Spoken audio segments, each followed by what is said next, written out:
우리가 일상적으로 하는 행동의 90%가 습관이라고 합니다. 우리가 의식하지 못하고 살 뿐이지 우리의 삶은 습관으로 이루어져 있습니다. 무의식적인 습관이 신앙과 인격을 대변하고 습관이 평생을 좌우합니다. 3살 버릇 80까지 간다는 속담이 있습니다.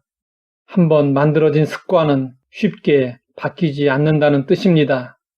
감사하는 습관을 가진 사람은 평생 감사하며 복을 누리며 살지만 불평하는 습관을 가진 사람은 평생 불평하며 복을 걷어차며 삽니다. 그러므로 좋은 습관을 만들어야 합니다. 나쁜 습관들은 노력하지 않아도 저절로 생겨납니다. 반면에 좋은 습관을 만들려면 달콤한 유혹을 물리쳐야 합니다. 때로는 편안하기를 거부해야 합니다. 습관은 하루아침에 만들어지지 않습니다. 똑같은 일을 반복하고 또 반복할 때 그 일이 습관이 됩니다. 그래서 성경은 경건을 연습하라고 했습니다. 지속적이고 반복적인 영적인 훈련은 거룩한 습관을 만듭니다. 그리고 그 습관은 영적 성숙의 길로 우리를 이끌어 줍니다. 성경은 예수님의 습관 하나를 소개했습니다. 그것은 예수님이 습관을 따라 감람산에 가셨다는 것입니다. 성경은 예수님이 감람산에 가셨다고 하지 않고 왜 굳이 습관을 따라서 가셨다고 강조했을까요? 예수님과 함께 산에 오른 제자들은 예수님이 기도하라고 하셨지만 육신의 피곤함을 이기지 못하고 잠이 들고 말았습니다. 제자들이 피곤했었다면 예수님도 마찬가지로 피곤하셨습니다. 그러나 예수님이 땀방울이 핏방울이 되도록 기도하셨던 모습을 보면 예수님은 습관을 따라서라도 반드시 기도하셨어야 할 만큼 힘든 상태에 계셨음을 알 수 있습니다. 예수님은 십자가의 고난을 앞두시고 혼자서 기도로 그 두려움을 이겨내시고 하나님 아버지의 뜻에 순종하여 묵묵히 십자가의 길을 걸어가셨습니다.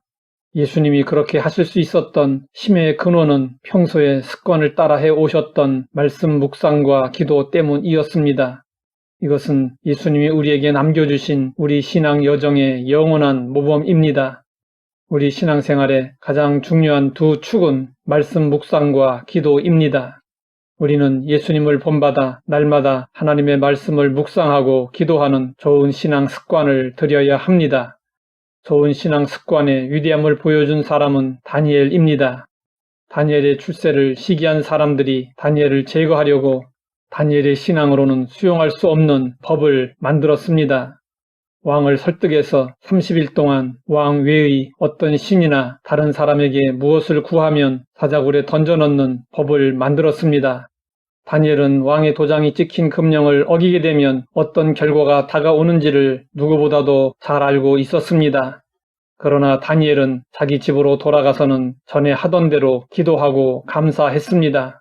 다니엘에게 기도와 감사는 몸에 밴 신앙 습관이었습니다.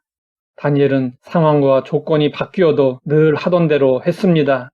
오늘날 우리 사회의 급격한 변화는 우리 삶의 변화를 요구하고 있습니다. 과감히 바꿔야 한다는 것이 이 시대의 성공 처세술입니다. 이 시대의 성공 처세술에 의하면 전에 하던 대로의 다니엘의 신앙 습관은 융통성이 전혀 없어 보입니다. 다니엘은 위기 상황 속에서 살아남기 위해 융통성을 발휘하지 않았습니다. 전에 하던 대로 습관대로 했습니다. 이로 인해 다니엘은 사자굴에 던져졌습니다. 그러나 하나님은 전에 하던 대로 기도하고 감사한 다니엘을 기뻐하시고 사자굴에서 지켜주셨습니다. 신앙생활을 잘 하며 승리하기 원하십니까? 그렇다면 신앙 습관을 만들어야 합니다. 습관을 만들기까지는 무척 힘이 듭니다. 하지만 일단 습관이 되면 그것을 하지 않는 것이 오히려 이상하게 느껴지게 됩니다. 우리는 습관을 따라 변함없이 하나님을 섬기며 하나님의 살아계심을 세상에 증명해야 합니다. 하나님 아버지, 좋은 신앙 습관을 가질 수 있도록 인도하시니 감사합니다. 예수님처럼 다니엘처럼 습관을 따라 묵상하고 기도하며 감사하게 하옵소서. 예수님의 이름으로 기도드립니다.